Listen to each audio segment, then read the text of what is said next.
thoughts. Do you think that there may come a time when it may be necessary for churches to adopt the bivocational pastors elders model, where elders and pastors have a job outside of the church, which may help free funds in the church for other ministries? This is an interesting and very specific question. I'm curious to hear your thoughts.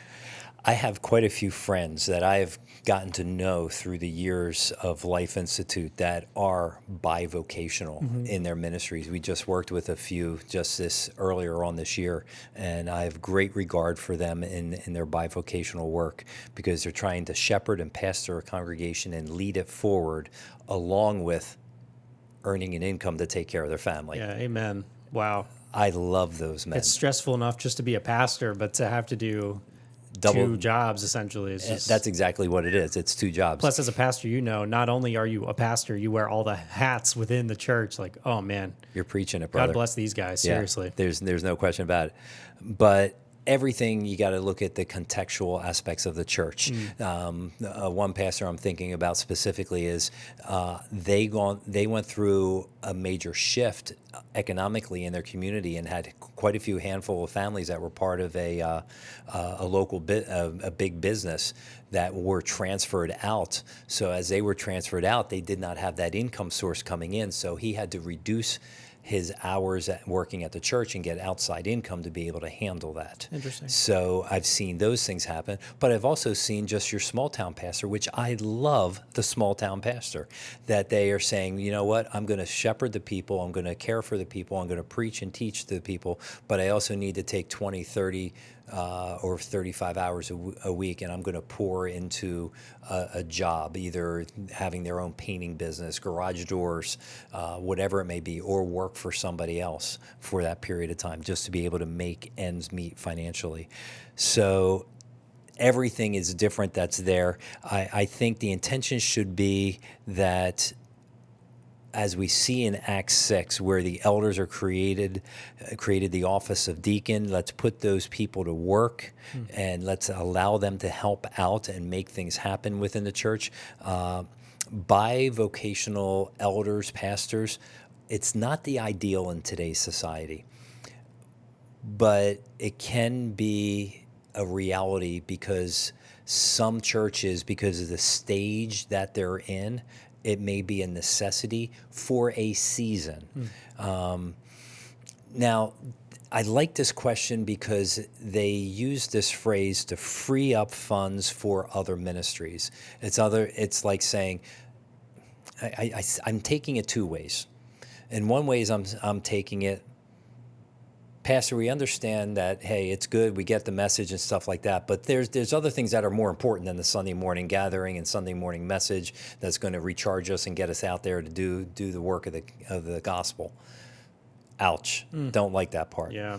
But there's another part, how I take it, it's like, hey, we got some other things that we want to do, but the only way we can pull it off is if we can reduce some salaries. So I see it two different ways. I'm going to try to answer it more on the second end because the more graceful way. More the graceful way. But I understand the heart behind the question, and it's a good heart. But what's more important than the prayer and faithful times as a congregation spending in the Word? Because we see that as a command that we ought to be doing that. While it's absolutely worthwhile to have a full-time pastor, you will absolutely get great benefit if that person is doing the role as the shepherd leader there in the church. That's going to help propel your church forward and make things happen. So I get that, I know that, but the bottom line is my 2 cents would be, let's look elsewhere and get creative. And how can we have monies to be able to do other things? Maybe it's because your church hasn't been challenged about giving and generosity. That's what we do with Life Institute. We come alongside and we help people understand that maybe they are part of that 2.3% of their income that they're giving that we talked about in the last episode. Maybe we can encourage them to kick it up to 5%. And if they can move that needle, then greater kingdom impact can happen in that local church. So it could be something like that. Or maybe there's just being misappropriation of funds, not in a malicious way, but maybe it needs to be refocused. Maybe there's ministries that really should be kind of shaved off, that have been going on for decades, that are not seeing fruitful lives being changed and transformed. Maybe we need to pull that out. So again, that's where I would say a good, hearty discussion about the church budget and what the priorities are of the church. That needs to be a very healthy discussion. A final thought is, my last pastor was what they call a turnaround church. I came in knowing that they didn't have money to cover much at all, not let alone my salary coming in there, which I took a major salary cut to come on board to be a part of it. But I will say, when we put the call to the people to rise up, to give generously, because we wanted to see a specific outreach happen within our community by our people through this church, it was amazing that we had income come in that exceeded what our weekly income was. And we didn't see our weekly income dip, because I encourage people to give above what they typically give. I'm a firm believer. God owns a cattle on 1,000 hills. The money is there. We just need to, as shepherds, let them know what the purpose is, what it's for. We had accountability. We had people in the congregation come together and come up with ideas of how we were going to use the money.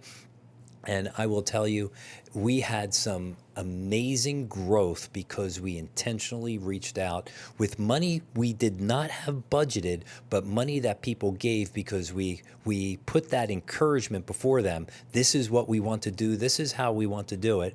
And it was amazing to see what God did. I loved those years and seeing that happen. So I sit back and I think about this. Maybe we don't need to release the pastor to free the funds. Maybe we need to have good stewardship education for the congregation as a whole. And that's what we do with Life Institute. No commercial here, just reality. Sometimes it's just a knowing and understanding about personal finance, budgeting, debt elimination, generosity, and putting all that together and putting some good teaching behind people so they can step up and give, so lives will be changed and transformed. Drew, I think that's good. And there's a passage in 1 Timothy that says, "Let the elders who rule well be considered worthy of double honor, especially those who labor in preaching and teaching. The laborer deserves his wages." I don't know if you've ever preached a sermon or counseled a couple through a really hard marital situation, but man, it's hard work. It's really hard work. And so in my mind, why would we want our pastor to be bivocational? We should be doing what we can to bless him and his family by allowing him to focus on just the ministry there, right? So that's kind of where I would land in this question. Like, bivocational pastorate, worst case scenario maybe, right? But or a season. Or a season, just right? a season. But we should do everything we can to make sure that the pastor can do his job to the best of his ability. And how do we do that? By allowing him to focus on one job at a time and not worry about, all the other things he has to do outside of just being a pastor. I believe that a pastor who has a heart for prayer and a heart for teaching, I think more can happen in that church community and in that community by getting him to be able to have that focused time of prayer and serving the people and serving the community, not just him by himself, but with his congregation. More will happen by keeping that person full time than it would be to having that person having a dual allegiance. Exactly. That's in there. I think that's wise. Yeah. It's wise. All right.